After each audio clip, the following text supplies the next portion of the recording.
হৃদয় কিভাবে এত সাহস পায়? রব তোমাকে সালাতে ডাকে, রব বলে যে সিজদা করো, তুমি এভাবে দাঁড়িয়ে থাকো সিগারেট হাতে নিয়ে, অথবা কোনো ক্যারামের বুটে, অথবা তোমার ড্রাইভিং সিটে, কোনো গেমসে, স্ত্রীর সাথে কথোপকথনে, টেলিভিশনের পর্দায়, অথবা কাজকর্মে, অথবা ড্রাইভিং এ। কিভাবে তুমি রবের সাথে তুমি এই অন্যায় করো? তোমার সাহস কিভাবে হয়? কিন্তু একটা অপরাধের কথা রব বলেছে না, ক্ষমা হবে না, ইম্পসিবল। কি সেই অপরাধ যা হত্যার চাইতে জঘন্য, জানার চাইতে জঘন্য, মদের চাইতে জঘন্য, গীবতের চাইতে জঘন্য? এই পৃথিবীতে আদম আলাইহিস সালাম থেকে কিয়ামত অবধি যত মানুষ যত অপরাধ করবে, সব অপরাধ থেকে এটা জঘন্য। কি অপরাধ? প্রত্যেক জিন এবং মানুষ যদি তাদের যত চাহিদা আছে সব রবকে বলে, রব যত মানুষ আর জিন আছে সবার সব চাহিদা পূরণ করে। রবের ভান্ডার থেকে এতটুকু কমবে না যতটুকু একটা সুই সমুদ্রে ডুবিয়ে উঠে ফেললে কমে। ফজরে তুমি ঘুমিয়ে থাকো, মনে করো তোমার এই সুন্দর ব্যবহার, তোমার এই গোছালো চলাফেরা, তোমার এই আধিপত্য, তোমার এই বাচনভঙ্গি, সুন্দর এই কৌশল তোমাকে মুক্তি দিবে জাহান্নাম থেকে? না, তোমাকে তা বলেনি। তোমার রব তোমাকে বলেছে, ইয়া আইয়ুহাল্লাযীনা আমানু, হে তোমরা যারা ঈমান এনেছো, তোমরা যারা আল্লাহকে এক বলে স্বীকার করো, আল্লাহকে অমুখাপেক্ষী মনে করো, তোমরা যারা স্বীকৃতি দিয়েছো ফেরেশতার উপর, যদিও তোমরা দেখোনি, তোমরা যারা স্বীকৃতি দিয়েছো রাসূলের উপর, যদিও তোমরা সাক্ষাৎ পাওনি, তোমরা যারা স্বীকৃতি দিয়েছো আসমানি কিতাবের উপর, যদিও তোমরা দেখোনি, শোনো, তোমরা যারা ঈমান এনেছো, লা তুলহিকুম, রব তোমাকে সতর্ক করছে, তোমার রব যদি তোমার বিরুদ্ধে যায় তোমাকে কে আশ্রয় দিতে পারবে? এই জীবন বিলাসিতা যতক্ষণ নিঃশ্বাস চলে ততক্ষণই রবের প্রিয় হওয়ার সম্ভাবনা থাকে। যতক্ষণ জীবিত আছো এই মস্তিষ্ক কাজ করে, তো থাকলেও মানুষের মস্তিষ্ক কাজ করে না, ব্রেন স্টপ করে। প্যারালাইজড হওয়ার পরে মানুষ আর তার মাথার মগজ দিয়ে কিছু করতে পারে না, মানুষ নিজের শরীরটাই নিজে নাড়তে পারে না, অথচ সবই দেখে, সবই বোঝে। মানুষ যতক্ষণ তোমার এই দুহাত দুপা, তোমার এই মুখ যা আল্লাহ তোমাকে দিয়েছে, তোমাকে আল্লাহ দিয়েছে দুটি ঠোঁট ও জিহবা, যতক্ষণ তোমার মগজ কাজ করে, ভাবো বেতুয়ার মানুষ, রব তোমাকে একটা নিষেধ করছে, ভেবে দেখো তুমি রবের নিষেধ মেনে চলছো কিনা। জানা নিয়ে কথা বলেন, সুদ নিয়ে কথা বলেন, কথা বলেন মদ নিয়ে। আমি বলবো কারা সুদ খায়, কারা মদ খায়, কারা জানা করে? কোন ভালো আল্লাহ ভীরু লোকে এটা করে না। আমি তোমাকে বলছি আল্লাহকে ভয় পাও, তোমার রবের সতর্কবাণীকে গুরুত্ব দাও। মনে রাখবে তোমার কোনো ওলি মুর্শিদা থাকবে না, তোমার রব তোমার হিসেব একা একা নিবে। মনে রাখবে তোমার কোনো ওলি মুর্শিদার নাম কুরআনুল কারীমে নেই, নেই কোনো হাদিস গ্রন্থে যাদের নামে তুমি মেতে ওঠো। জীবন জীবিকা চালাচ্ছ যাদের পথে, একটু কোরআন খুলে দেখো। খুব একটা খারাপ কথা তোমাকে বলছি না, তোমাকে কোরআনুল কারীমই পড়তে বলছি। আমার পক্ষে সম্ভব নয় তোমাকে সব বলা, বুঝানো তো সম্ভবই নয়। আমার রাসূলও বুঝাতে পারেনি। কেন? তার রব বলেছে, ফাযাক্কির ইন্নামা আনতা মুযাক্কির, ও মুহাম্মদ সাল্লাল্লাহু আলাইহি ওয়াসাল্লাম উপদেশ দিন, আপনি একজন উপদেষ্টা, আপনি এদের কর্ম নিয়ন্ত্রক নন। লামান তাওয়াল্লা ওয়া কাফার সাল্লাল্লাহু আলাইহি ওয়াসাল্লাম, আপনি উপদেশ দেওয়ার পরে যে মুখ ফিরিয়ে নিল, যে আপনার উপদেশ থেকে অবাধ্য হলো, ফায়ুআযিবুহুল্লাহুল আযাবাল আকবার, আল্লাহ তাকে কঠোর দণ্ডে দণ্ডিত করবে। আমি তোমাকে বলছি, তোমার রবকে তুমি চেনো কিভাবে? রবের পরিচয় কি রব দিবে নাকি কোনো মানুষ? তিনি ওনার পরিচয় দিয়েছে কোরআনুল কারীমে, তুমি যেটা পড়ে দেখোনি, যা তোমার মাদ্রাসাগুলোতে পড়ানো হয় কিন্তু অর্থ সহকারে নয়, যা তুমি অনগরল বলতে থাকো নিজেই বোঝো না, নিজেই কোরআনের আয়াত পড়ে কোরআনের আয়াতের বিরুদ্ধে ফতোয়া দাও। আমি বলছি না আমি সব সঠিক বলছি, তবে আমি এটা তো ঠিক বলছি যে তুমি কোরআন পড়তে জানো না। তুমি রব কিভাবে চিনবে? বছরের জীবনকে প্রাধান্য দিয়ে নষ্ট করছো অনন্ত জীবন। লা ইয়ামুতুনা ফিহা ওয়ালা ইয়াহইয়া। শোনো, জান্নাতে গেলেই মানুষ মরবে না এমনটা নয়, জাহান্নামেও মানুষ মরবে না। তুমি বুঝতে পারছো না এই পৃথিবী তোমার জন্য কত সুবর্ণ সুযোগ, এটা কত বড় অপরচুনিটি। তোমাকে যেটা বলছিলাম, সতর্ক হও। রব বলছে লা তুলহিকুম আমওয়ালুকুম ওয়ালা আওলাদুকুম আন যিকরিল্লাহ। মানুষ, তোমরা যারা ঈমান এনেছো, যারা রবকে সাক্ষ্য দিয়েছো, তোমাদের রব তোমাদেরকে সতর্ক করছে, লা তুলহিকুম আমওয়ালুকুম ওয়ালা আওলাদুকুম আন যিকরিল্লাহ। তোমরা তোমাদের ছেলে সন্তান সন্ততি ধন সম্পদের মোহে পড়ে রবের স্মরণকে ভুলে যেও না। রব তোমাকে নিষেধ করেছে সন্তান সন্ততি আর অর্থ সম্পদের মোহে পড়ে, লোভে পড়ে, লালসায় পড়ে রবকে না ভুলতে। ধরে নাও তুমি রবকে ভুলে গেলে। তোমার রবকে ভুলা তোমার কোরআন না জানা, তোমার রবকে ভুলা তুমি তোমার রাসূলের হাদিসগুলোকে গুরুত্ব না দেওয়া, তোমার রবকে ভুলা তোমার মসজিদের অনুপস্থিতি, তোমার রবকে ভুলা তোমার পায়ের নিচে টাকনুর নিচে কাপড়টা বলে, তোমার রবকে ভুলা তোমার দাড়ি শেভ করাকে বলে, তোমার রবকে ভুলা তোমার উত্তেজনা আর উশৃঙ্খলতাকে বলে। শুক্রবার যেদিন নামাজ শেষ হওয়ার 15 মিনিট পূর্বে মানুষ টয়লেটের সামনে গিয়ে সালাত আদায় করবে, তোমার রবকে ভুলা এটাই প্রমাণ করে। দেখো, আমার কথা তোমার কেমন লাগে তা তো জানি না, শোনো সেটাই বলবো যা আমার মনে হয় তোমার কাজে আসবে যদি তুমি নিজে গ্রহণ করো।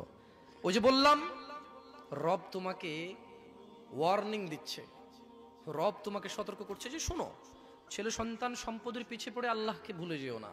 তাহলে কি হবে?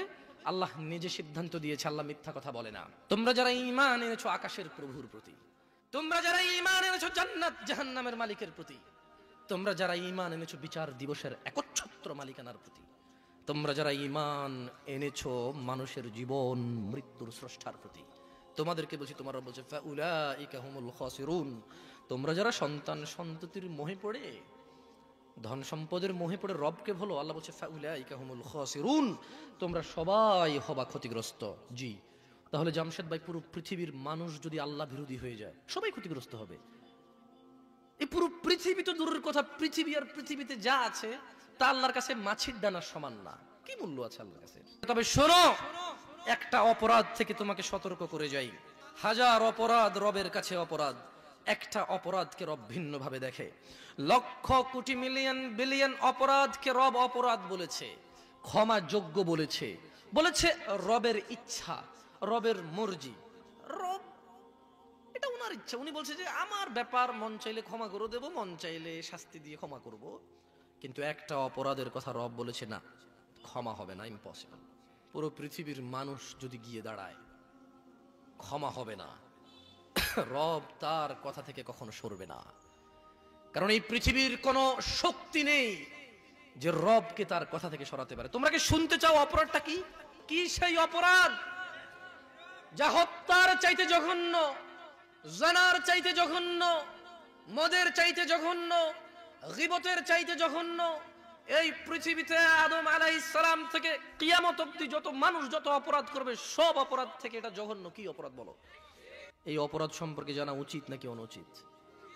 বললেই তো তুমি রাগ করো, মনে করো ফিতনা করি। শোনো, তোমার ভ্রুক্ষেপ করা উচিত।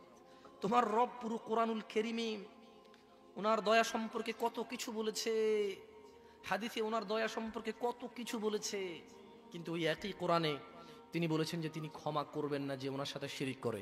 এই অপরাধটা তো তোমার জানা উচিত। তোমার মজা লাগবে না আমার ওয়াজ, শোনো আমি তোমাকে বলি, গুরুত্ব দিয়ে শোনো, কাজে আসতে পারে হয়তো। দেখো না আমার উপদেশ তোমার কাজে আসে কিনা, দেখো। তোমাকে বলি শোনো, শিরিক কিভাবে আমরা মুসলিমরা করি। তবে শোনো, আমিও এমনটা মনে করতাম। হঠাৎ করে সূরা ইউসুফের 106 নম্বর আয়াত পড়ার পরে আমার ধারণা বদলে গেল। বলো, তুমি যা বলবে, তোমার ধারণা, তোমার বলা এটা সঠিক নাকি রব যা বলবে তা সঠিক? আর ব্যাপারে রব মুহাম্মদ সাল্লাল্লাহু আলাইহি ওয়াসাল্লামকে পর্যন্ত ধমক দিয়েছে। তুমি তো বলবে শেষ নবীর উম্মত যা খুশি করবা, কিন্তু রব তো এরকম বলে না।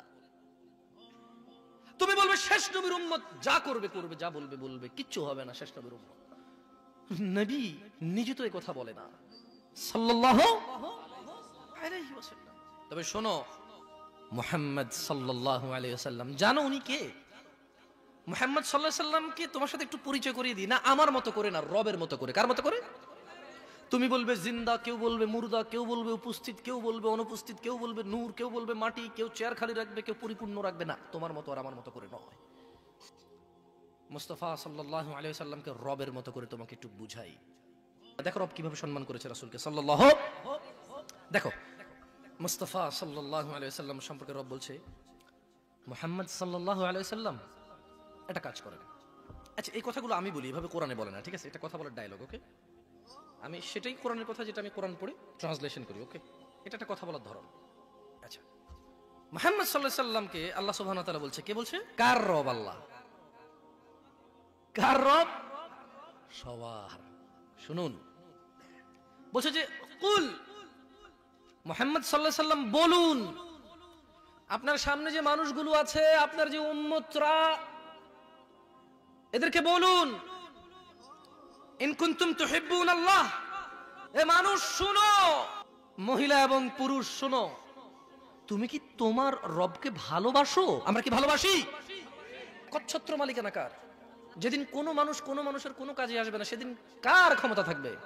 মালিকানা কার থাকবে? তিনি বলছেন, তাহলে তিনি যা বলবে তা করতে সক্ষম। রব তোমাকে বলছে, কুল ইন কুনতুম তুহিব্বুনাল্লাহ, মুহাম্মদ সাল্লাল্লাহু আলাইহি ওয়াসাল্লাম এদেরকে বলে দিন, তোমরা কি আল্লাহকে ভালোবাসো? তোমরা কি আল্লাহকে ভালোবাসতে চাও? ফাত্তাবিউনি, তাহলে আমি মুহাম্মদ সাল্লাল্লাহু আলাইহি ওয়াসাল্লামের অনুসরণ করো। যে হাতে খাই সে হাতে খাও, যে পায়ে মসজিদে যাই সে পায়ে যাও, যা রবের ইবাদত বলি তাই ইবাদত মনে করো। যখন ঘুমানোর অনুমতি আছে তখন ঘুমানোকে অবৈধ মনে করো না। যখন স্ত্রী সহবাস করা অনুমতি আছে এটাকে অবৈধ মনে করো না। যখন আল্লাহ কোন অকল্যাণের ঘোষণা দেয়নি কাউকে অকল্যাণ মনে করো না। যখন রব ছাড়া কেউ সুস্থতা দাতা নাই, সন্তান দাতা নাই, রিজিক দাতা নাই, হায়াত এবং মৃত্যু দাতা নাই, অন্য কাউকে এটা মনে করবে না। পৃথিবীতে কেউ মুশকিল কুশা নেই। শোনো মানুষ, যদি রবের ভালোবাসা পেতে চাও, যদি রবকে ভালোবাসতে চাও, তবে শোনো, ফাত্তাবিউনি, তাহলে আমি মুহাম্মদ সাল্লাল্লাহু আলাইহি ওয়াসাল্লামের অনুসরণ করো। যেভাবে নামাজ পড়েছি সেভাবে পড়ো, যেভাবে হজ করেছি সেভাবে করো। না, মানুষ দিয়ে মানুষকে যাচাই আর করা যাবে না। এই পৃথিবীতে কোরআন ও হাদিস কোন বিলুপ্ত প্রাণী নয় যা চিড়িয়াখানায় পাওয়া যায়। এই পৃথিবীতে কোরআন ও হাদিস প্রত্যেক মসজিদে অথবা লাইব্রেরিতে পাওয়া যায়। সময় এসেছে মানুষ নিজে যতটুকু পারো ততটুকু পড়ো, যতটুকু পারো না ততটুকু শেখো। মানুষ আর ফাঁকি দিও না নিজেকে। মানুষ নিজের আখিরাতকে আর নষ্ট করো না। তুমি সুসংবাদ নাও, আল্লাহ তোমাকে ভালোবাসবে যদি তুমি মুহাম্মদ সাল্লাল্লাহু আলাইহি ওয়াসাল্লামের অনুসরণ করো। তিনি বলছেন ইউহিব্বুকুমুল্লাহ, আল্লাহ নিজে তোমাদেরকে ভালোবাসবে। তুমি কয়টা সুন্নতের ব্যাপার জানো? মানে রাসূলকে অনুসরণ, এগুলোই সুন্নাত। তুমি যদি এটা করো আল্লাহ তোমাকে ভালোবাসবে। সুবহানাল্লাহ।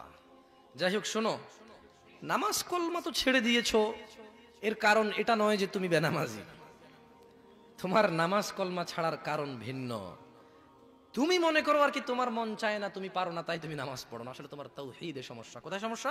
আল্লাহ, মানে আল্লাহ কে? আল্লাহ। তিনি যে তোমার হিসাব নিতে সক্ষম এবং তিনি যে তোমার হিসেব নিবে, তুমি এটা পরিপূর্ণভাবে বিশ্বাস করো না, তাহলে তো তুমি নামাজ পড়তে। তুমি মনে করো আর কি তুমি নামাজ পড়ছো না, তুমি গাফেল।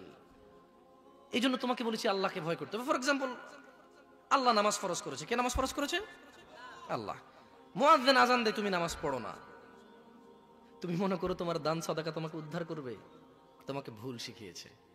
আমি মানুষ, ছোট হতে পারি। শোনো, জোর জবরদস্তি করে কিছু কথা আমাকে শুনিয়েও দিতে পারো, এখান থেকে নামিয়েও দিতে পারো। বলছি না তোমরা নামাবা, বাট এটা পারো। তবে মনে রাখবে, কথা যেটা বলে সেটা উল্টাতে পারবে না। কেন পারবে না জানো? কারণ এই কথা উল্টানোর জন্য তোমাকে কথা থাকতে হবে। মনে রাখবে, তোমার দান সাদাকা যা আছে এর হিসেবই হবে না। তুমি কি মনে করো হিন্দু লোককে আল্লাহ প্রশ্ন করবে কিয়ামতে, এ হিন্দু, এতগুলা বুতকে পূজা করছিস, ঠিক আছে বল নামাজ কেন পড়িসনি? ও তো মুশরিক। বুঝুনি মনে হয় যে মুশরিক, তার নামাজ রোজা হজ যাকাতের হিসাব কিসের হিসাব? সে তো অলরেডি এমন অপরাধী যা ক্ষমাযোগ্য নয়। খুঁজে পাও না মুসলমান কিভাবে শিরিক করে। এই যে নামাজ না ছাড়লে শিরিক হয়। দেখো, আমি অনুবাদক, এখানে যারা বুখারী পড়ায়, মুসলিম পড়ায়, তিরমিজি পড়ায়, হাদিসে তারা পেয়েছে। ফয়সালা তো আল্লাহ করবে যে এভাবে হয় নাকি সিস্টেম, ইসলামকে বিভক্ত করা এবং কিয়ামত দিবসে রাসূলের অনুসরণের বাইরে কোনো অনুসরণের হিসাব নেওয়া হবে কিনা, সেটা তো আল্লাহ ফয়সালা করবে। আমি আর তুমি এখন ডিসিশন দরকার নাই। কি নাই? বিশ্বাস করো, তোমার সালাত ছাড়া তুমি মুসলমান নও। তুমি মনে করো নতুন শুনেছো, এটা 1450 বছর আগের কথা, তুমি কখনো ভেবেই দেখোনি, খুঁজেই দেখোনি, এটা তো কথার দোষ নেই। মুয়াজ্জিন বলে হাইয়া আলাস সালাহ, নামাজের দিকে আসো।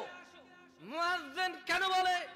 কারণ আল্লাহ বলেছে ইয়া আইয়ুহাল্লাযীনা আমানু আকিমিস সালাহ, হে তোমরা যারা ঈমান এনেছো নামাজ প্রতিষ্ঠিত করো।